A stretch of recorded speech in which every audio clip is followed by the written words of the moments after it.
Hello friends, आज हम पढ़ेंगे सोशल साइंस का अपना लास्ट चैप्टर, जिसमें हम जलमंडल के बारे में पढ़ेंगे।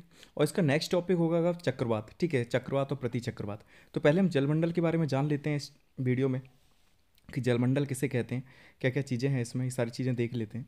पृथ्वी के धरातल पर 3/4 भाग पर जल का और 1/4 भाग पर स्थल का विस्तार है। यानी कि हम कह सकते हैं कि 70% जो पृथ्वी का धरातल है, ठीक है, इस पर जल पाया जाता है, जबकि 1/4 भाग पर क्या पाया जाता है, तो स्थल पाया जाता है।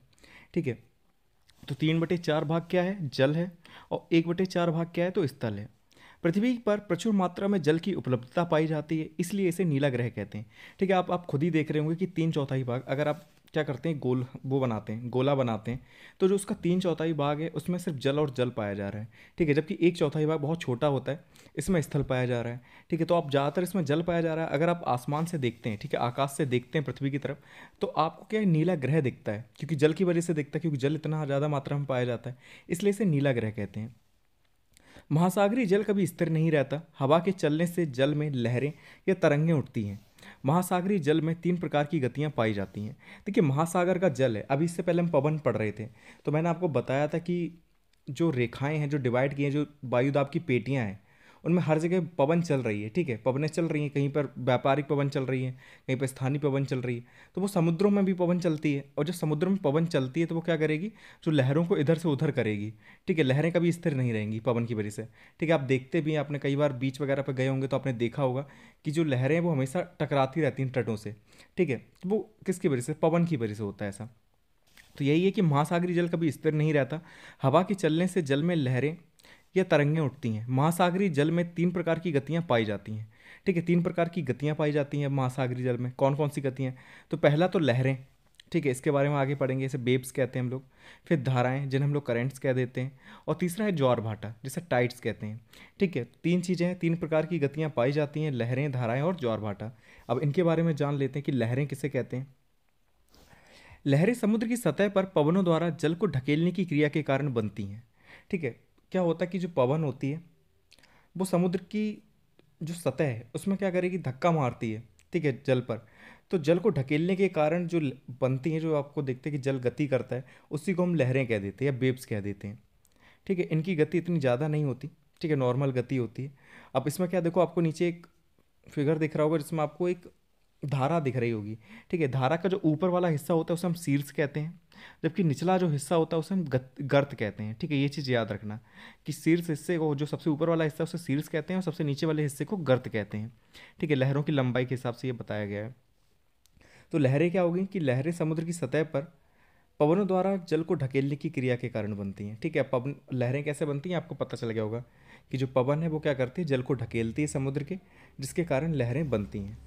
अब जो दूसरी गति है वो है ज्वार भाटा, जिसे हम लोग टाइड कहते हैं।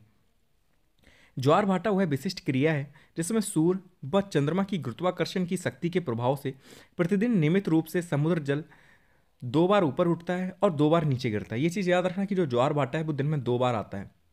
ठीक है, इसमें क्या होगा, 2 बार ऊपर उठेगा जल और 2 बार नीचे गिरेगा। पानी के ऊपर उठकर आगे बढ़ने को ज्वार, जबकि नीचे गिरकर पीछे लौटने को भाटा कहते हैं। ठीक है, जब समुद्र का जल ऊपर उठता है तो उसे हम लोग ज्वार कहते हैं, और जब समुद्र का जल नीचे गिरता है तो उसे हम लोग भाटा कहते हैं। ये चीज़ याद रखना, 1 नंबर में पूछा जा सकता है कि ज्वार किसे कहते हैं। जब पानी का, जो समुद्र का पानी है वो ऊपर उठ जाता है और आगे बढ़ता है तो उसे हम लोग ज्वार कहते हैं, और जब वो नीचे गिर जाता है, पीछे लौटता है, तो उसे हम लोग भाटा कहते हैं।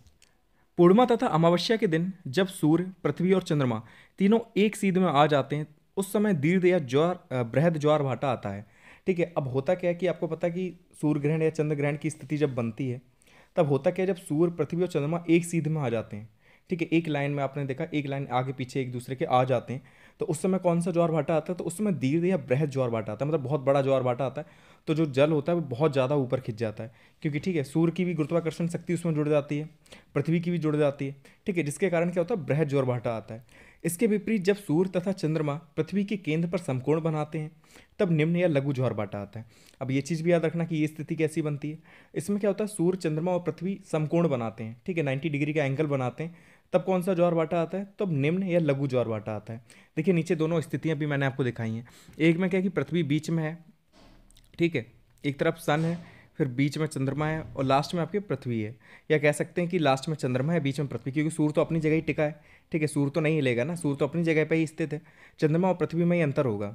ठीक है, तो जब एक सीधे में आ जाते हैं तो बृहद ज्वारभाटा आता है, और जब समकोण बनाते हैं तब कौन सा ज्वारभाटा आता है, तो निम्न ज्वारभाटा आता है। ठीक है, जिसमें सन तो एक जगह पर स्थित है, चंद्रमा और पृथ्वी में ही अंतर होगा। ठीक है, तभी जब समकोण की स्थिति बनेगी तब आएगा निम्न या लघु ज्वारभाटा। ठीक है, दोनों स्थितियाँ आपको याद हो गई होंगी, एक नंबर में पूछा जा सकता है, इसलिए याद रखना। अब धाराएं किसे कहते हैं उनके बारे में जान लेते हैं। धाराएं को इंग्लिश में करंट कहते हैं, ये चीज़ याद रखना। महासागरों की सतह पर एक निश्चित दिशा में नदी की तरह बहते जल को महासागरीय धाराएं कहते हैं। ये दो प्रकार की होती हैं, गर्म जल धाराएं और ठंडी जल धाराएं। देखिए धाराओं में क्या होता है, लहरों और धाराओं में अंतर ये है कि लहरें तो क्या है कि पवन जो है धक्का मार रही है समुद्र की सतह पर, उससे लहरें बन रही हैं, लेकिन धाराएं का इनकी एक निश्चित दिशा होती है। ठीक है, वो उसी दिशा में चलेंगी।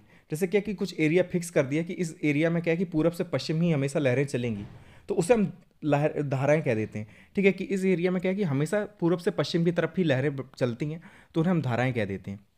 ठीक है, कि महासागरों की सतह पर एक निश्चित दिशा में नदी की तरह बहते जल को, ठीक है, जिसमें नदियों की अब अगर आप सही से देखेंगे उस जगह तो आपको ऐसा लगेगा जैसे कोई नदी बह रही है। ठीक है, तो नदी की तरह बहते जल को हम क्या कहते हैं, महासागरीय धाराएं कहते हैं। और ये दो प्रकार की होती हैं, गर्म जल धाराएं और ठंडी जल धाराएं।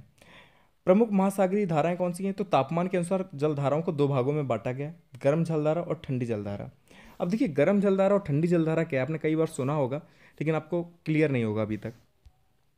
तो देखिए गर्म जलधारा के बारे में क्या लिखा है, ऐसी जलधाराएं जो भूमध्य रेखा से ध्रुवों की ओर बहती हैं गर्म जलधाराएं कहलाती हैं। ये जलधाराएं अपने मार्ग में आने वाले जल का तापमान बढ़ा देती हैं। ठीक है, आपने भूमध्य रेखा देखी, पृथ्वी के बीचों बीच से गुजरती है। ठीक है, आपको पता है, मैंने आपको बताया था कि सूर्य की किरणें सीधी भूमध्य रेखा पर पड़ती हैं। ठीक है, इसलिए वहाँ पर निम्न दाब की वायु पेटी बनती थी। ठीक है, तो वही होता क्या है कि जब सूर्य की किरणें सीधी पड़ती हैं भूमध्य रेखा पे, तो उस एरिया में जितना भी समुद्र का हिस्सा आता है, ठीक है, तो वहाँ पर जो जल होगा वो काफ़ी गर्म हो जाएगा। ठीक है, गर्म हो जाएगा, तब होता क्या है कि जब जल गर्म हो जाता है वो ध्रुवों की ओर बहता है, तो ऐसी जो जलधाराएं होती हैं वो गर्म जलधाराएं कहलाती हैं। ठीक है, तो ऐसी जलधाराएं जो भूमध्य रेखा से ध्रुवों की ओर बहती हैं गर्म जलधाराएं कहलाती हैं। ये जलधाराएं अपने मार्ग में आने वाले जल का तापमान बढ़ा देती हैं, मतलब जो भी इनकी उसमें आता है कांटेक्ट में, उस जल का तापमान भी बढ़ जाता है। अब इसके एग्जाम्पल कौन है गर्म जलधाराओं के, तो पहला है गल्फ स्ट्रीम या खाड़ी की धारा। ठीक है, अटलांटिक महासागर में बहती है और ये बहुत ज़्यादा गर्म होती है। इसे हम लोग क्या कहते हैं, यूरोप का कंबल भी कहते हैं, ये चीज़ याद रखना।